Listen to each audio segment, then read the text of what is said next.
Hi, in this video I'm going to explain an important concept called named slots.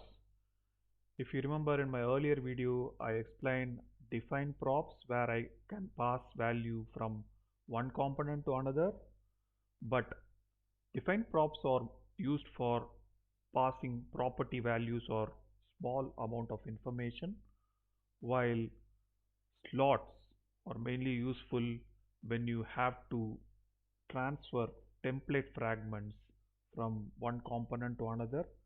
Ideally, the one that is transferring is called as parent component and the one that is receiving is called as the child component. So you can not only pass content here but also pass template. Like template has multiple HTML elements. You can pass the whole thing as a fragment, one fragment into a slot. So for this to work, I first of all have created some components here. I have created a couple of components. Last one I created, if you remember, is personal details, but that is used to pass define props. But now I have created profile details and profile item. So that I don't waste your time, I have already done the base setup of defining a template and the script setup. And now in our case, since we need a parent component, I am going to use this as the parent component. The profile details is our parent component and profile item is our child component.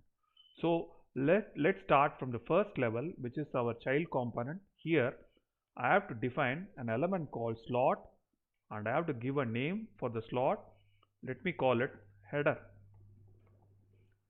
All I have to do now is just close this slot element. So this is the place or this is the slot within which my parent data or parent HTML fragment, parent template, whatever you call it, will come and sit. So I have to go back again to my parent and reference my child component. So for that I have to go here. I have to say within the script tag import profile item from, because it's in the same location as the parent, I'm going to say just dot slash profile item dot view. Okay. So now I have to open this profile item tag and then close it.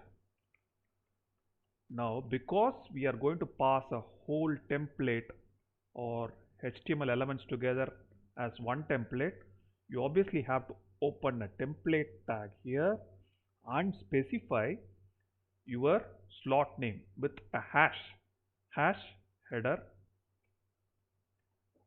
and then close template. You can also specify it this way: v-slot.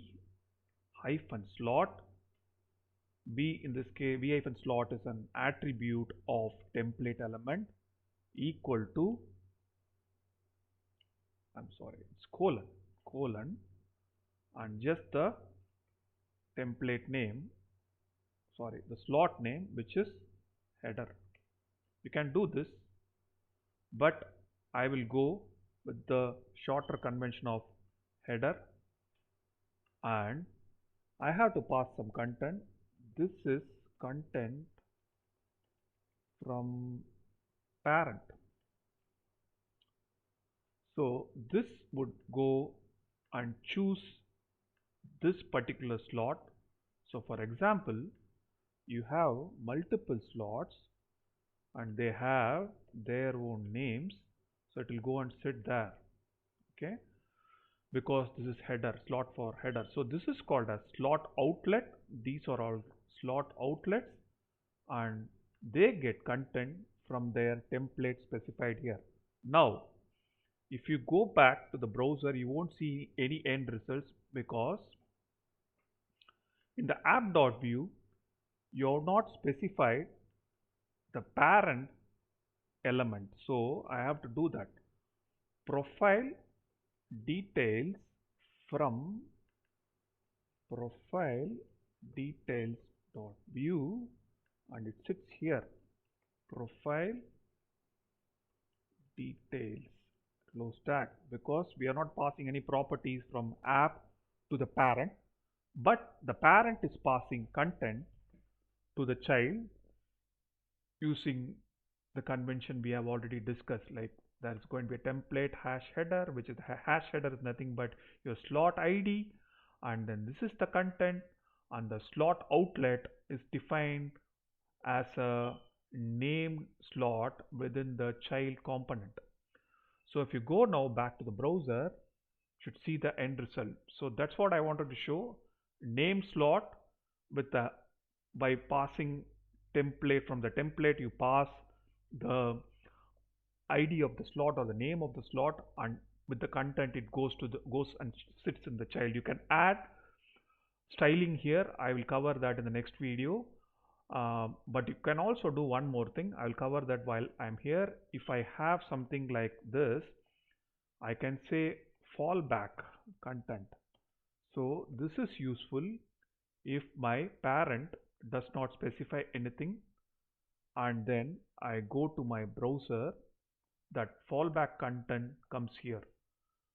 So that's useful. For example, if you want to say not applicable, like for example, one section it's not applicable for somebody, you can say not applicable NA here, and that would be visible here in the fallback content. I'll show that in a in my next video where I have everything set up, and then where I can show fallback content. That's nothing but some default value that you can set up in the child without expecting the parent to send you anything.